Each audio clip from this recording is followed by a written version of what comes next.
சிட்னியில் நடக்கிறது டெஸ்ட் மேட்சா 2020யா அப்படிங்கிற ஒரு பெரிய டவுட் வந்துட்டு காரணம் யார் தெரியுமா? நம்ம ரிஷப் பண்ணிட்டு பால் 6 அப்புறத்துலேருந்து ஒரே அதிரடி தான். வெறும் 33 பால் பிடிச்சிருக்கிறாரு, 61 ரன்ல அவுட் ஆயிட்டார். அது வேற விஷயம். இருந்தாலும் 4 6 6 4.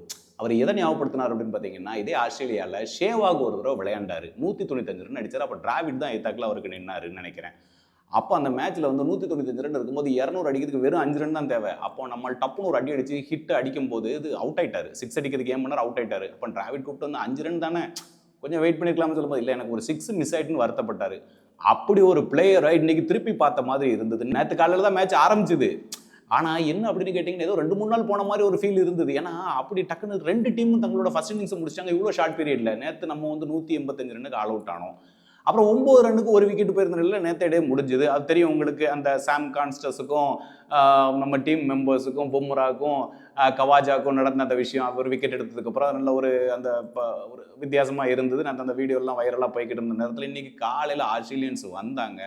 பாக்கி இருந்த 9 விக்கெட்டையும் 181 ரன் அப்படிங்கிற ஸ்கோர் வந்தோடனே ஆல் அவுட் ஆகி போயிட்டாங்க. இதில் ரொம்ப நாள் கழித்து நம்ம காதில் ஒரு விஷயம் விழுந்திருக்கு. அது என்ன அப்படின்னு கேட்டிங்கன்னா, ஆஸ்திரேலியா பின்னிலை, நம்மளோட 4 ரன் பின்தங்கி இருக்கு. ரொம்ப நாள் கழிச்சு இந்த பின்தங்கி இருக்கு அப்படிங்கிற ஒரு வார்த்தையை கேட்கும்போது அப்படியே நமக்குள்ள ஒரு சந்தோஷம் வருது. ஏன்னா 2025ல நல்ல விஷயம் நம்ம முதல்ல கேள்விப்படுறோம்.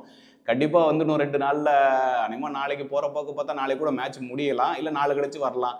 நம்ம ஜெயிச்சோம் அப்படிங்கிற ஒரு விஷயம் வந்ததுன்னா நம்ம சந்தோஷமாக ஃபீல் பண்ணலாம். இன்னைக்கு மேட்சை பொறுத்த வரைக்கும் நம்ம கொஞ்சம் அப்பர் ஹேண்டில் இருக்கிறோம். ஏன்னா சிட்னி கிரவுண்டோடைய 4th இன்னிங்ஸ் ஆவரேஜ் ஸ்கோர் என்ன அப்படிங்கிறத நீங்கள் செக் பண்ணுங்கள். அதுக்கு முன்னால் இன்றைய மேட்ச், இப்போ நடந்துட்டு இருக்கிற இந்த மேட்ச், நேற்றும் இன்னைக்கும் நடந்திருக்கிற இந்த ஆட்டத்தினுடைய நம்மளுடைய ரிவ்யூவை நம்ம ரமேஷ்ஜி கூட சேர்ந்து இது நம்ம ஆட்டம் நிகழ்ச்சிக்காக நம்ம தமிழர் கோர்ஸில் உங்களுக்கு கொடுக்கறதுக்கு தயாராக இருக்கிறோம். நான் உங்கள் சங்கர் பத்மநாபன்.